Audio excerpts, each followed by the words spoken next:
Welcome. Sloka 16. Let us reflect on the 16th Sloka of Bhaja Govindam. Let us first listen to the Sloka.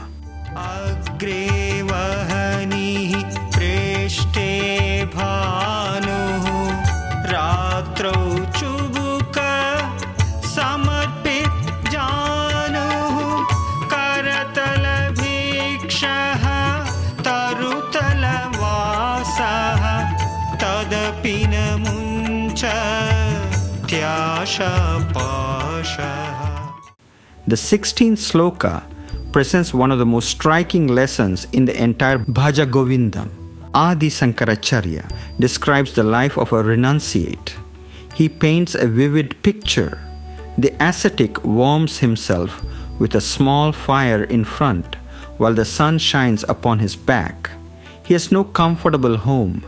He sleeps with his chin resting upon his knees. He begs for food with his outstretched hands. He lives beneath the shelter of trees instead of beneath a roof. From the outside, such a person appears to have renounced everything.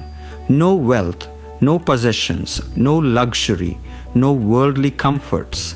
Many people would naturally conclude that such a person must already be spiritually liberated. But then comes the most important part of the verse. Shankaracharya tells us that even such extreme renunciation is not enough if the mind continues to cling to desires. This is a profound teaching. It reminds us that true renunciation is not measured by what we give up externally. It is measured by what we release internally. A person may own very little and still be consumed by jealousy, anger, pride, or endless desires.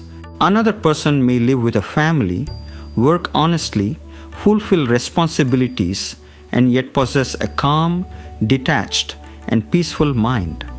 According to the Acharya, the second person may actually be much closer to spiritual freedom. The real bondage is not outside us. It exists within the mind. Desire itself is not always the problem. There are many noble desires: the desire to learn, the desire to help others, the desire to improve ourselves, the desire to serve society. These can enrich our lives. The bondage begins when desire controls us instead of us guiding our desires with wisdom. When our happiness depends entirely upon getting exactly what we want, the mind becomes restless. Even after one desire is fulfilled, another quickly takes its place. The cycle never ends. Shankaracharya gently asks us to examine whether our peace depends upon external conditions or upon the state of our own mind. This teaching remains deeply relevant today. Modern life often encourages us to simplify externally. We organize our homes, we reduce possessions, we declutter our workspaces. These are all worthwhile practices. But while we remove unnecessary objects from our surroundings, have we also removed unnecessary burdens from our mind? Do we still carry resentment? Do we still compare ourselves constantly with others? Do we still worry about things beyond our control? Inner freedom is just as important as outer simplicity. Let us consider a simple example from everyday life. Imagine two parents raising their children. Both love their children deeply. Both want the very best for them. One parent believes every success and every failure of the child is entirely his own responsibility. He worries constantly. He tries to control every outcome. When things do not go as planned, he becomes anxious and disappointed. The other parent also loves and guides the child with the same sincerity. But he understands that every individual has a life to live and lessons to learn. He offers guidance, support, and encouragement, but does not cling to the desire to control everything. Which parent experiences greater peace? Not the one who outwardly appears to love less, the one who is less attached to control. The difference is not in the love. The difference is in the attachment. Shankaracharya reminds us that when we loosen our grip on the ideas of I and mine, the mind becomes lighter and life becomes more peaceful. Shankaracharya reminds us that life's greatest burdens are often invisible. They are carried within our thoughts.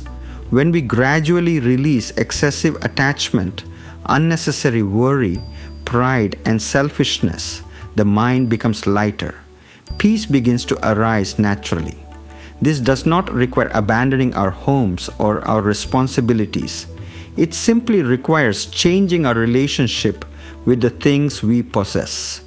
We may own possessions, but let us not allow possessions to own us. We may pursue success, but let us not sacrifice our inner peace in the process. We may fulfill every responsibility with sincerity while remembering that lasting happiness comes from the divine, not from external circumstances alone. As we conclude this reflection, let us carry with us the central message of the 16th Sloka. True renunciation is not merely giving up possessions. It is letting go of the attachments that disturb the mind. When the heart becomes free from unnecessary bondage, it naturally discovers the peace that has always been present within. That concludes our reflection on Sloka 16 of Bhaja Govindam. This brings us to the conclusion of Volume 1 of the Bhaja Govindam podcast series, covering Slokas 1 through 16. I hope these reflections have helped you not only understand the words of Jagadguru Sri Adi Shankaracharya, but also recognize how timeless and practical his teachings remain in our everyday lives. We will pause the series here for now. In the near future, we will resume this journey with Volume 2, covering Slokas 17 through 33. Each sloka will continue to guide us toward deeper wisdom, inner peace, self-awareness, and devotion. Until then, I invite you to revisit the episodes in this first volume and reflect upon the teachings that speak most deeply to your own life. You can also explore other enduring works from literary and philosophical traditions around the world at shikshakdp.com. Until we meet again for Volume 2, if you enjoyed this episode, I invite you to explore other enduring works from literary and philosophical traditions across the world at shikshakdp.com. Until next time, this is Hari Kavi signing off. Thank you for listening.